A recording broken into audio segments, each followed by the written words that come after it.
I have no idea if this is even working. Does it keep going on the same thing? I don't think so. So what are we doing now? Oh boy. This is a mess, people. I'm sorry. This is YouTube. I don't know if this is gonna work. And anyone. So my computer just froze, and all right, Elizabeth South, you're back. So someone is noticing. All right, we got a few people. Apparently, the internet can't handle my spirituality. That must be this is the only explanation I can think of, right? I just got to say the word spirituality, and then my computer crashed, and that's it. So my spirituality is too powerful for the world, for computers, for technology. Anyway, but that's the point, right? So engineering and entrepreneurship, those we have lots of. Elon Musk, others come to mind. They're not right now. But the spiritual piece, which is this like understanding of the nature of reality, of humans, how we actually work, how we function, like deep understanding of humans. That piece is nobody has these three in combination. So that's what I mean by that. And that's what I want to work. That's what I wanted to talk to Richard Branson about. I got totally thrown by this breakup. Beth, if you can you like, I don't know, how do we point people to a new stream or something? It seems like we're not really picking people up here. Go watch the continuation here. Super annoying. All right, never mind. It is what it is. It is what it is. So anyway, so I got to talk to Richard Branson. Where was I? Yeah, special advisor to the President of the United States on conscious nation building is what I want to be. That's what I wanted to talk to him about. So spend the weekend preparing for that, thinking that through. What does that look like? What would the next step be? And how would I have to change my life today in order to actually do that? And so before even getting in the room with the guy, I had already gotten at least $15,000 worth of value from this thing, because it had helped me clarify my mission to a much deeper, larger, more specific extent than ever before. And it had helped me realize what I needed to do at Simplero. Like, I need to really extricate myself from the software development side of things and trust that my team has that, hire more people, lead them to productivity, to success, to the cultures and the values that we have at a much higher level, because that's the only way that I can be out there, raising awareness around the way that we do business and the mission. I'm still getting, like, Simplero is my baby and this is where I'm at, but I can't be sitting at the keyboard writing code. That's just not a good use of my time. And that became very, very clear from preparing to meet Richard Branson. Like, if I want to be like him, I can't keep doing it this way. I have to do it differently. I have to step up, right? So already before meeting the guy, I'd gotten all the value that, like, my investment back many times over, just from like really getting that. Not just like a little mental, but just like really getting it. There's a difference between getting it and just like really getting it, right? And this was really getting it. And so, when what happened then was, I spent all weekend there and all of Monday just like rehearsing, preparing,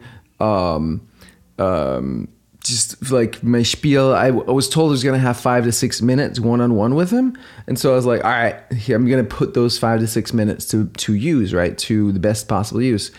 But I was not how that played out.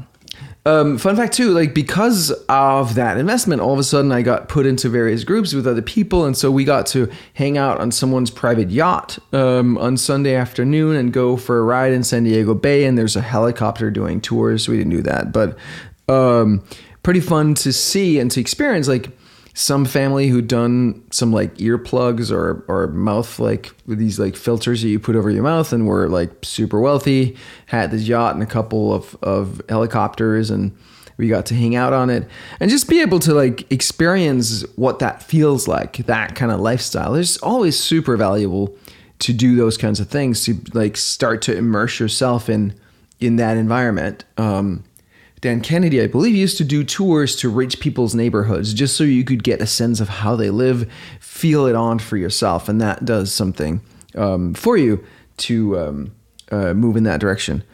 Anyway, so we get to Monday night and the room, and I'm there early. I'm there a half hour early, standing outside the door waiting to get in. And I bump into Jay Abrams. I can't remember his name. One of the old like marketers. He wrote this book called Getting Everything You Can Out of Everything You've Got, or All You've Got, or something like that, which I still think is an amazing book. I've recommended it to a bunch of, especially like businesses with like physical locations and stores. It's just like bunch of marketing strategies for how to get people to come in the store and get them to come back. Anyway, so I got to meet him, connect with him personally. Super sweet dude. Got in the room. They gave us this little swag bag. So we got like 3 books, Branson books. I think I have them all, read them all. A nice little card. Hi, Calvin. Thank you for joining us at TNC this year. I hope you are enjoying it so far. Please let me know if there's anything I can do for you. I got like VIP access, free water, $15,000 free water. But then I asked Anna, because I was there as one of the first, I was like, how's this going to go down? Because you sold 25 tickets and you promised us 5 to 6 minutes one-on-one time, plus 20 minutes in groups of 4 to 5. So let's be conservative on that, right? 25 people times, let's just say 5 minutes. That's 125 minutes. That's already a little over 2 hours. We haven't talked photography in this either, right? And so 25 in groups of 5. So let's say, so on the higher end, so that's 5 groups, 20 minutes each. That's another large number of minutes. Now we're up to 225 minutes. Divided by 60, we're almost 4 hours deep just to do what they committed. The thing was scheduled for 2 hours. So I'm like, are internet marketers really bad at math? Because this is not complicated math, right? This is not hard math. So I asked her, so how is that going to work? And she was like, I don't know. I don't really know. So she looked up and she was like, oh yeah, that's exactly what the email said. I don't know. I'll tell you how that worked out. Richard Branson waltzes in. And then there's like pictures, and then he stands around some tables with like 10 people and talks for about 10 minutes. And then he dances out of the room again after an hour and change, maybe an hour and 15 minutes, something like that. So that's it. So I got a total of maybe like 15 seconds of one-on-one time with Sir Richard, 15, 20 seconds, maybe. And then like some more standing in a group around a table with people yelling. There's this super annoying dude who pulled out his phone and then played like Michael Oldfield's Tubular Bells, which was the song that the first record that Virgin Music published that kind of launched the whole thing. And he just kept playing there pretty loud while like Branson was talking, answering questions. I'm like, this is not helpful. We can't really hear what the dude's saying because you're playing this annoying music. Stop it. But yeah, no, that was it, man. So like all that 5-minute thing I had prepared and all of that was just for naught, complete for naught. But it's all good. I got my value. But I'll circle back around that. But I met Brandon Bouchard, so chatted with him, and he was like, I told him about my mission. He was like, oh, that sounds really cool. Whenever I told people that phrase, it would kind of stop them in their tracks, and they were like, okay, I need to think bigger here. And like it just opened up a space. So that was pretty powerful to experience. He was like, maybe like start with service, like just be like, hey, what are the elders working on, and how may I be of service there. And he was like, so I was like, you know what? That sounds like a pretty good idea. So that was actually what I did. I threw away that whole spiel and just said when I met Richard. So the only one-on-one time you got with him was when you took a picture with him, and you could whisper a few words in his ear and like hopefully catch his attention. I didn't really like. So I said that, and he was like, "Oh, that's very kind of you. You need to talk to Helen. She can hook you up with that." And later around the table, I was like, she was like, well, he was like, oh, your dreams and need to be big enough and stuff. And so I was like, on that note, here's my dream. So I've gave him that phrase, and he just seemed completely, wholly unimpressed, like not interested at all, which stung a little bit. I'll be honest. It hurt a little bit, but that was how that panned out. The good news was I got to talk to Helen, his personal assistant, and Debbie, his director of communications, both of whom were there. I got their contact, phone number, and chatted, especially with Debbie at length. And, if I want to do anything with Richard Branson, those are the people to go through, right? Brendan told me that before. You want to talk to his ladies, his handlers there, because he'll say like, oh, that sounds great. Like, yeah, for sure. Let's do that. Right. But they're the actual gatekeepers. So I got his gatekeepers. I'm in the door there. So we'll see what happens. What else? Yeah, something what really changed me about the experience of meeting Richard Branson was, I wasn't very impressed. I still admire the guy and like love the guy, and I'd love to work with him. Obviously, I think he's a super cool dude. He has obviously amazing reach and visibility and all that. I kind of want to be like him, right? But I want to be him. So I'll explain that. So he didn't look well. I'd seen a couple of videos from a few days before where he was in Colombia doing a benefit concert for Venezuela. I'd seen him in a video from December where they did their first space launch of some like manned space flight or something like that. And he looks frail. He looks unwell. He looks like something's going on. It reminds me of like Steve Jobs when he had cancer and he kept telling everybody, no, I'm in good health. I'm in great health. But really he wasn't. Debbie insisted that he is more healthy than he's ever been. He's just lost a lot of weight and he's just super shit. He did say himself that he works out for at least an hour a day, lifting weights and stuff. But I don't buy it. I buy that I'm sure he's working out an hour a day. I don't buy that he's in great health. He does not look it to me. And I, seeing him in person confirmed it. Also, like, I don't know if she said like, but within the first 30 minutes, he downed like 3 glasses of red wine. Then I was talking to Debbie and I didn't see what was going on after that. And I don't like, that's fine. I don't judge. Like, people drink. I've had periods where I drink a lot. I've actually quit alcohol since like 5 weeks ago, and I think it's for good. I don't want to go back. I feel so much better without just having that complexifier in my life. New word I learned from Jeff Bezos. Just so much simpler to live just without it completely. It's not even a question. Anyway, so but there's no judgment on that. But it just made me realize, I have my life purpose has been since like about 11 years and a few days ago when I had that awakening to my life purpose of combining entrepreneurship and spirituality. And that's been my guiding star ever since. And I was kind of looking up to Richard. I also have this like maverick streak. So I'm a lot like Richard.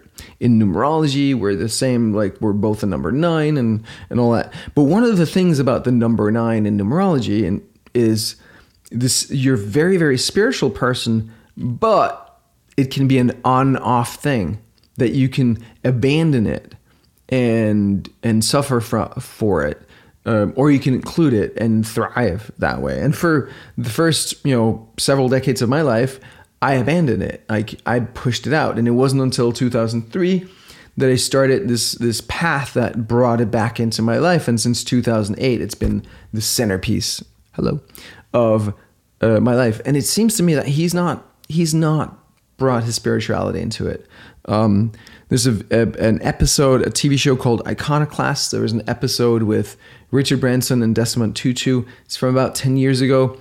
He says, Richard, in the end of that episode, he says, I'm not a very religious person, but when I'm with the Archbishop, with Desmond Tutu, I become a very, he used an adjective, I become a tremendously spiritual person. If anyone could convert me to religion, it would be Desmond Tutu. So I think that it's pretty obvious to me that he has abandoned his spirituality and he's really suffering from it. And I would love to be the person to actually help him bring that back. So that's where I see the potential for a relationship with Richard. I have no idea if he's interested. I have no idea if that's even possible. I don't ultimately know if it's even desirable. But the big thing that I learned from being with Richard, and I feel a little like, screw that. That's just like the old me talking. The big thing that I got from meeting Sir Richard Branson was, well, if he's not gonna live my purpose, I guess I have to. I guess I'm gonna have to. Like, if he's not gonna be that billionaire maverick spiritual entrepreneur that I was hoping that he would be, guess it's up to me. I guess I gotta do it. All right, screw it. I'll do it. So that's where we're going. That's what I'm going for. I want to be that billionaire maverick spiritual entrepreneur. That's the game plan. And so I talked to some people. So I got into various circles because of this, right? And one of them was this like small mastermind group with some like, let's just say some top internet marketing people. And I told them about like how I want to be a billionaire. I didn't say that in there, but I do want to, be a billionaire. But I don't care about the money. I really don't care about the money. It's the honest to God truth. I don't, other than, it lets me build people. So I'm thinking of writing a book with the title being Build a Business. And instead of a business, that's going to be crossed out. And then we just write people instead. Build people. That's all I care about. I want to build my team, my customers, myself, my wife, my kids, anybody who comes into contact with me or any of my businesses. I want their lives to be transformed, just lifted, just on a completely different level because of this. That's my dream. That's what I want to do. Yeah. And so I said in that room, I was like, I really don't care about the money. I really don't. And they were like, yeah, then like give it to me. And then the other guy was like, yeah, I'll take it and I'll give it to like middle-aged women $1 at a time. I didn't really hear it, but Steven was in the room and he was like, I think that's what he heard. And he was like, I think he's talking about strippers. And these are two people who are like, you can just see that they drink way too much. One of them in particular is like way overweight, just completely red in their face. And you just see they're unhappy people. They may be making millions of dollars, but they're really unhappy people. And I felt like just like, especially the stripper guy, like shaking him up and being like, you know what? If you don't do anything about this, you're gonna die lonely and miserable in like 10, 15 years, right? Without real connections, without real intimacy, just terrible health, heart disease, something, right? You're just going to be sad and lonely and it's going to be awful. Or you can get to work, but you got to really work now. Like it's going to take a decade to clean this up at least, right? You got to work out, you got to, exercise, you got to get therapy, you got to like clear the shit out and start eating well and treating people well and, treating yourself well, right? That's where it starts. And I love you and I want to see you do that, but I want you to understand if you don't, this is where you're going to end up. And so on that note, the internet marketing world, I was away from the internet marketing world for a good 10 years. I was at a bunch of conferences in 2009. I was at 4 different conferences. And then I just got so burned out on it because I felt like they were lying about shit and they were manipulating and all they cared about was the sale and making the money, and they were all fakes. And I was like, I don't want to be a part of this. It's not what I want to do. And so I kind of just quit. I haven't been to a single internet marketing thing. I've bought like one or two marketing products. I bought Marie Forleo's B School. I think she's good. But I've been just completely away from that scene. And so, taking Qasim up on the offer to get, comp us a ticket, buy us a ticket to traffic and conversion, and going there was, a big step. This is literally the first time in 10 years I've been to an event like that. And so it feels like things have improved, but it feels like there's still basically that culture there, especially when you meet some of these like top names and like that's what you get from them. Like, all right. Oh shit. But then like the old me back then was just like, oh, they're assholes, they're stupid, why are they doing this? And but then I had this big realization. I was like, duh. I mean, they're so innocent, right? Everybody's so innocent. No matter what they're doing, they're really so innocent. They're just confused, and they don't know what I know. They haven't been through what I've been through. I started this journey in 2003. I mean, I've always been interested in personal development, but I've like really started this journey in 2003. That's 16 years ago. I've been on this path, right? I've done the work. I've, put in the effort. And it's only now that I'm at this place, as this stage in my life where I'm ready for this. I'm ready to meet Richard Branson. I'm ready to start to take this task on. It's only now, like just 3 months ago, I wasn't ready. It's only now that it's starting to fall into place and I'm ready. And so these people don't. Maya Angelou said, like, when you know better, you do better. These people don't know better. And the reason they don't know better is I haven't been there to show them. I haven't been there to lead the way. I have not lived my purpose. It's my purpose to go in there and show these people a different way. That's what I'm here to do. And I can sit there and be pissed at them for not doing my purpose, or I can step in and I can do my purpose, right? So that's like completely changed my relationship. So now actually I want to engage with the internet marketing world, because imagine like this starting to rub off on these people, and they have massive reach, and they getting it. And now they start to talk, not just talk the talk, but walk the walk, and be the change that they want to see in the world.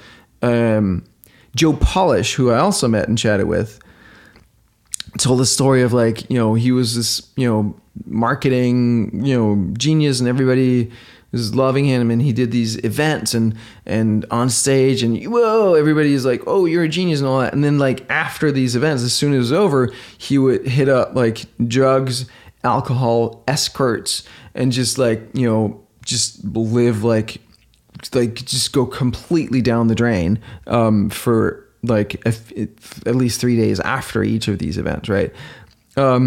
So there's the facade, and then there is the inner world, and so many of these people they're just hurting on the inside, and they don't have the tools that I do. They don't know what I do, and I'm here to share that with them. So so that was a big realization for me, was that, oh God, I just need to be there.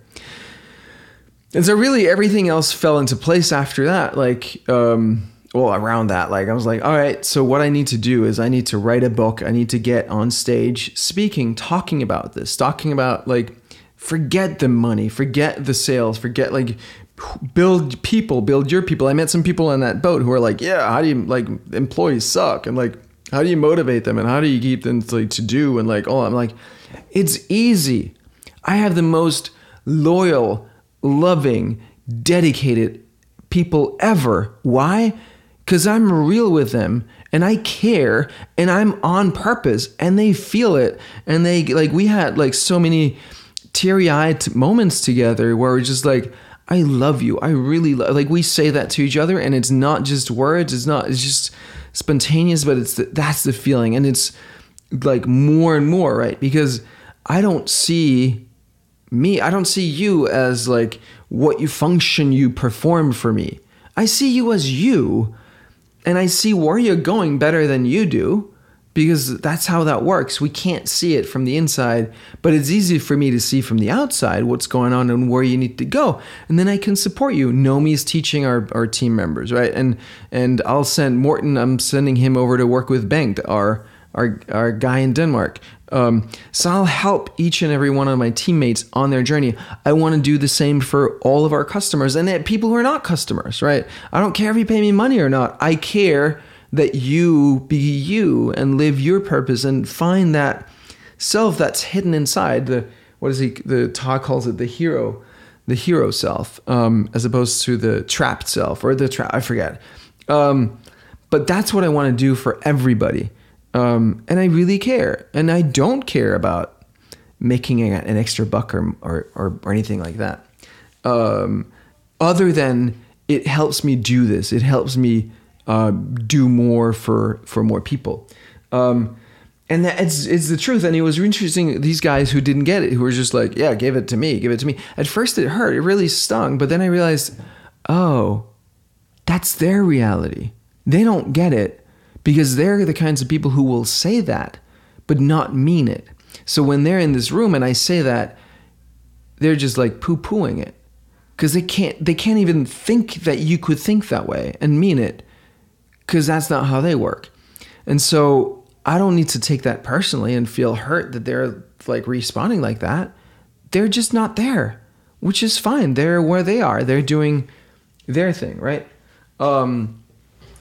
Fun fact, by the way, I got a t-shirt. So I got the books and the card, and I got a t-shirt. If your dreams don't scare you, they are too small. Richard Branson. It's kind of boring t-shirt. And for $15,000, you'd think they could bother to ask your size. I'm not a size large in t-shirts. I'm a medium. What? No, they didn't ask my t-shirt size. Great. What else? I had another interesting experience. So I talked to them and I said, "Dude, look, I've gotten $15,000 worth of value from this, but I didn't get what you guys promised. If you just said, hey, you'll be in a room with Richard Branson for like an hour and change, I might have done it anyway. I probably would have. I hope I would have, because it was damn worth it, right? But it wasn't what was promised. It wasn't what you guys said I was going to get. So, and then talked to one of the founders there, and he was just like very quick. He was like, "So what do you want to achieve? So what do you want to do about it?" I'm like, "I honestly don't know, but I don't know if I can trust you guys if you do that." And I was thinking of maybe joining. They have this like $30,000 a year mastermind group. I was like, I might join that. I was thinking of joining that, but I don't know if I can trust you guys. And then he was like, "All right, so how about we credit the $15,000 you paid for Branson towards that? So instead of paying $30,000 for that mastermind, you just pay $15,000. And I was like, "That's super generous. Yeah, I mean, that would work." And then he was like, "All right, done. Let's do that. Moving on." And here's what was interesting. I still don't trust the guy, and I still don't feel heard. So this guy, just assuming that I was going to join the mastermind anyway, threw away $15,000 and didn't solve the problem. So that was an interesting lesson for me as the customer, because I still don't feel that I was heard and understood and listened to. And I mean, like, I want to understand how something like that happens, right? How do they promise that and then like haven't even thought it the fuck through, right? How do you do that? Like, in terms of how you're going to deliver that? Just basic math that we did it here together. 5 times 25 is 125, right? 5 times 20 is 100. That means 225. That's almost 4 hours, like whatever. Oh, another thing that was really interesting was, so as impactful as anything else, was actually talking to Debbie and Helen, but especially Debbie. So I spoke quite a bit with Debbie, like how she met Richard and how she got to have that job and how the whole thing works. So he flies around. So he flew in from, I think, from Colombia and that whole concert thing, or maybe from Necker, who knows. Flew in here, spent a few hours there, and then he had a flight out. So he came over, like, "What time's the pilot say we're leaving?" He's like, 8:45. "All right, so how much time do I have?" Like, "Yeah, you have another 10 minutes. All right, okay. So he went back and chatted. So he has his entourage of about 5 people that he traveled with. And so Helen was going to fly with him to Miami that night. And then there were already, 1 or 2 people on the ground there, ready. And then Debbie was going to stay behind, just like clean up loose ends, tie up loose ends. And then she was going to fly commercial to Miami the next day, right? So that's how they tag team. So some are ahead, some are behind, and then they just like jump around. So what we was doing in Miami, Tuesday was some high level business meetings. But so just for me, starting to get a sense of like, oh, what does this reality look like, right? What does it actually, what does life look like for this dude? That helps me really imagine how my life might look like. Because, do I want to have an island? Sure. Do I want to have my own private jet? Sure. Do I want to have like handlers that tag team around as I go around the world? Why not? Like, if I'm going to solve poverty and health and climate change and politics, just the political discourse and governance and taxes and drugs and all these things, is that I'm like, we can solve these things. We can absolutely solve all of these things. And I have ideas for how to do that. And especially like ideas for a process for how to do that. Well, if I'm going to do that along with like creating multiple businesses, well, I'm going to need a private jet and some handlers and, some stuff. So, absolutely. I want to do that. Do I sound crazy for saying shit like this? 'Cause honestly, it's what I've always known I wanted to do. It's just been like taking me a minute to own up to it and just be like, this is what I want to do. All right. This is what we're doing. Who wants to be a part of it? So yeah. I think that's it on that. So like, it just, I can go on, more things happen obviously, but it really set me up on a clear path to, this is where we're going with shit, right? This is the plan. I know exactly where we want to be a year from today. And the team is completely in sync and in tune about, okay, this is what we're doing. We're needing more, investing more in development and design in the product, hiring more people there, like expanding, getting me on stage, sharing the message and the values and the beliefs, not talking about the product and how it's better for this or that in your business. I find that shit boring. It's great that it's true. It is. And it's great that it is, but I find it, endlessly boring to talk about and to listen to. I get so easily bored in sessions and speaking.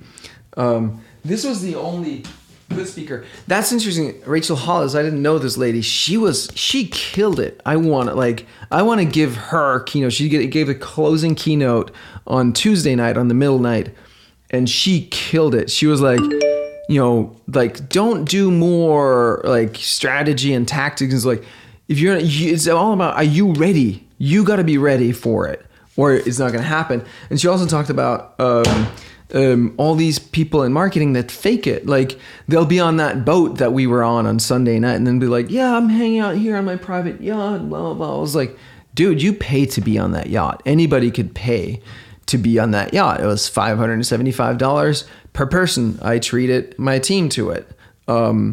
Because it was an experience for them too, right? And we got to hang out and meet all these people, some of them very drunk.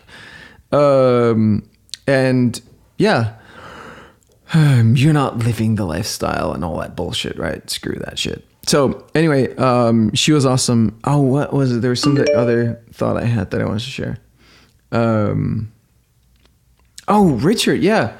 Interestingly, so Joe Polish said this. He was like, have you noticed that Richard doesn't know how he runs his businesses? Like his answers to people's questions were just not interesting. Like, not interesting. Like, he was just like ramble on about shit, and his answers never ended too. And on stage too, he like start answering like 5 times and never actually get to anything. I'm like, I'm going to be a way better billionaire than this dude. Like, honestly, I'm going to be a way better billionaire. Because I'll be like, you'll ask me a question, I'll be like, that's not really what you want to ask. Like, what's that really about for you? And I'll be like, I'll go to what the hell it is that's going on with that person.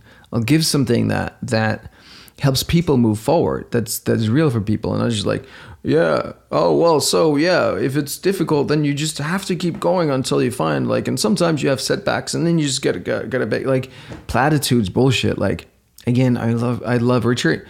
I'd love to be able to work more with him. I think he's amazing. But you know, yeah, it wasn't for his answers. It wasn't for the one-on-one time with him. It wasn't any of those things that ended up being life-changing.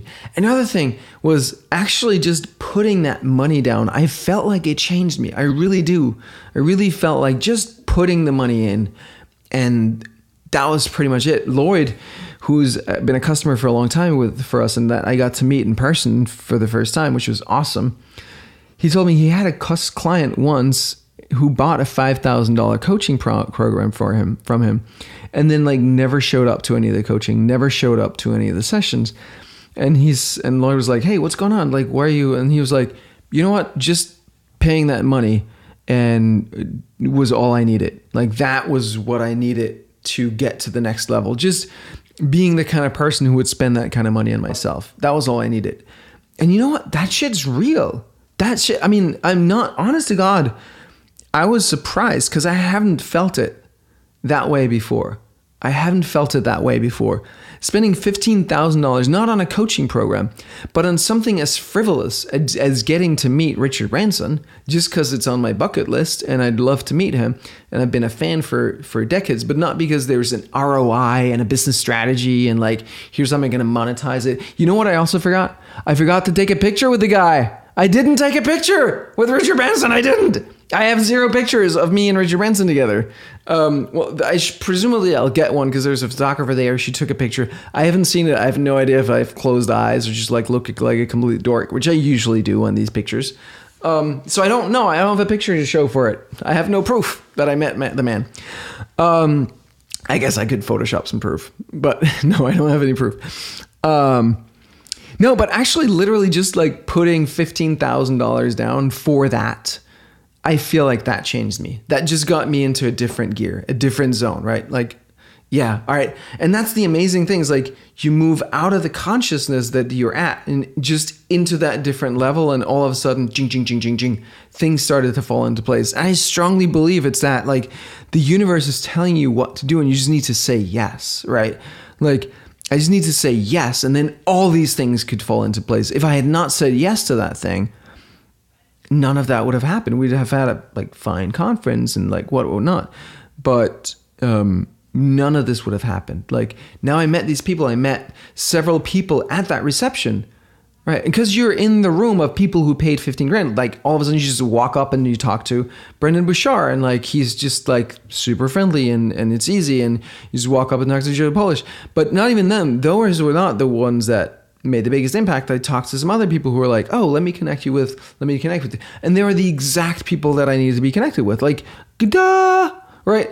So I really believe that, like, just showing up, just showing the universe that you're willing to do this, that you're willing to go out on a leash and put 15K down for something that you have no idea how this is going to pay off, but there's just something about it that draws you. I really believe that was as much a part of it as anything else. All right, guys, I'm going to hop off. So sorry that this thing broke up. Like my computer just completely froze in the middle of it. Kind of killed the flow a little bit. I'm really sorry, for me and for you. But I wanted to get out and share this with you, while it was fresh. I'm sure I'll be talking more about it.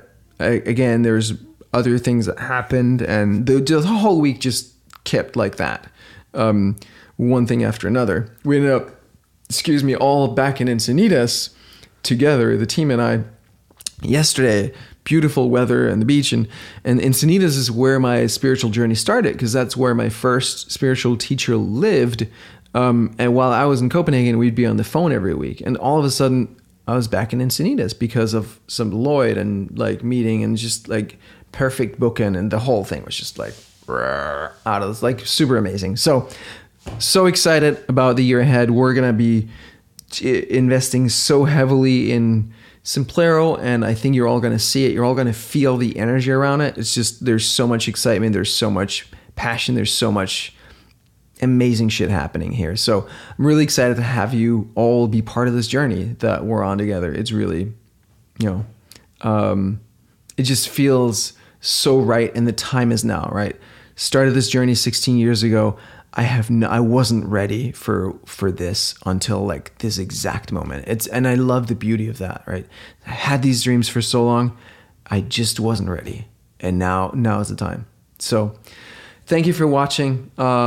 Thank you all for being part of this journey. So amazing. Thank you. See you soon. Bye.